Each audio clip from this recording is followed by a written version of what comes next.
On tonight's show, we'll take a close-up look at the sensational rock group Queen. We'll meet these million sellers backstage and experience their one-of-a-kind stage show. Welcome to PM Magazine. I'm Sandy Newton. And I'm David Sustin, and tonight Sandy and I are at Tower Records in West Hollywood. I'm checking out a couple of Queen albums here at Tower Records. I guess it doesn't matter which one I buy because Queen is a consistent hit maker and you always get good music. They have a very unique style, and we're going to meet them backstage tonight and find out that they're not only great to listen to, they are dynamite to watch.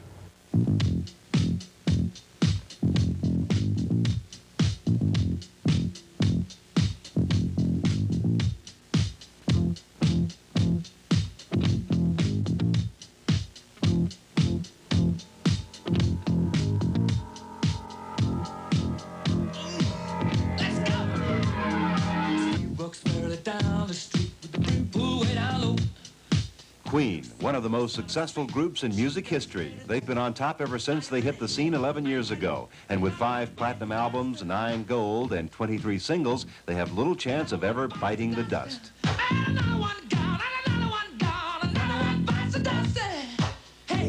Freddie Mercury, the group's lead singer, is the most flamboyant of the 4. The son of a civil servant, he, like the rest of the members, writes the group's songs and earns well over $1 million a year.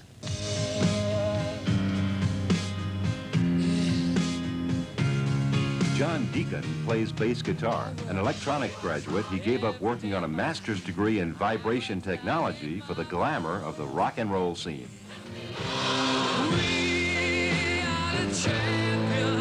And Roger Taylor was deeply into his biology courses when he too gave up university life to play the drums. It proved to be the major turning point of his life.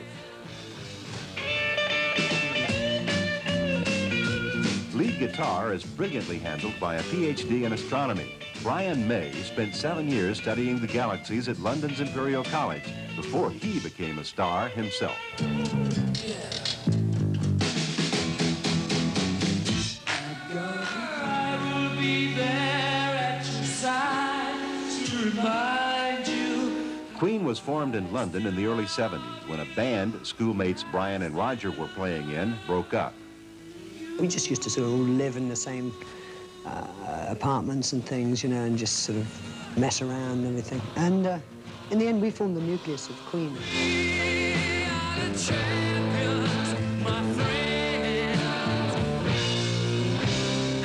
Success soon followed, but it wasn't just luck.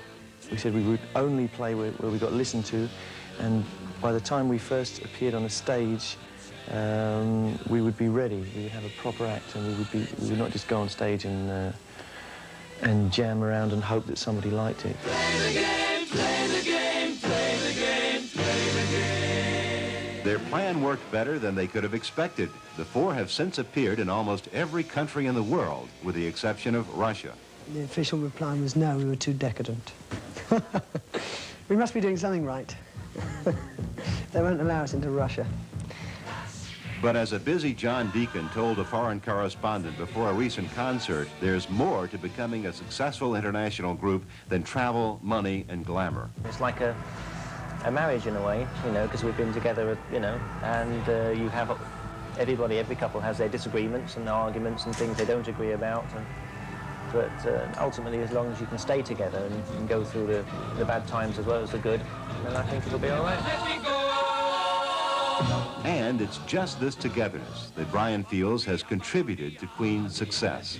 If you have this genuine interaction, then you have a unit which potentially has a long life because it has a lot of inspirational sources.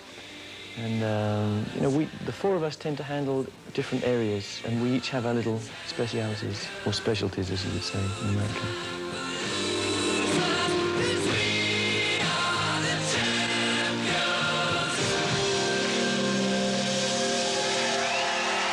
Roger's specialty developed as world culture itself changed. I remember the first thing that sort of changed my way of thinking. I was really tiny. I was only about 5, I think, or 6. I was 6 years old, I think, and I heard my first Bill Haley record, Rock Around the Clock, which was just like nothing. It was nothing like the Doris Day records that I'd heard up to then on the radio.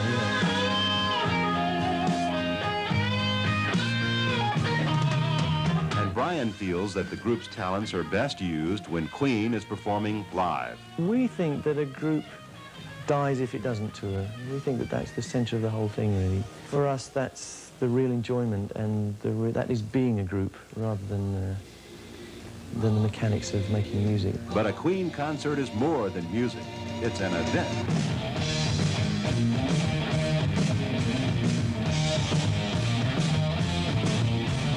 For Queen concerts, the light show is very important because we regard a concert as being not just people coming to see or just coming to listen. A concert is a visual experience as well as an oral experience, possibly even more so. What are some of the thoughts that go through a rock star's mind when he looks out at 50,000 adoring fans? Ah, a million different things. It's different every night and every note. There's all kinds of things go through your head.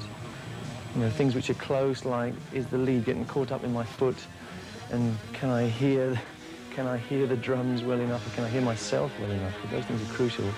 Or else, who is this girl with the golden pants on in the third row?